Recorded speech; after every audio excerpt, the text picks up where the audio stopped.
গরু হালাল করে দিলেন, কিন্তু সেটা যদি আল্লাহর নামে জবাই হয় তাহলে সেটা হালাল। আর যদি জবাই দেওয়ার সময় আল্লাহর নাম না নেয় তাহলে সেটা হারাম। আল্লাহর নাম নিতে হবে, অন্তত বিসমিল্লাহি আল্লাহু আকবার বা শুধু আল্লাহু আকবার বললেও চলবে, বিসমিল্লাহ বললেও চলবে। আল্লাহর নাম নিতেই হবে, আল্লাহর নামে যেটা জবাই হবে।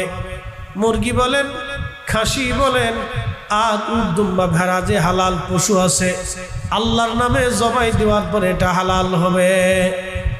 আর জবাই দেওয়ার সময় যদি আল্লাহর নাম না হয় তাহলে জবাই হবে না, এই পশুর গোশত খাওয়া যাবে না।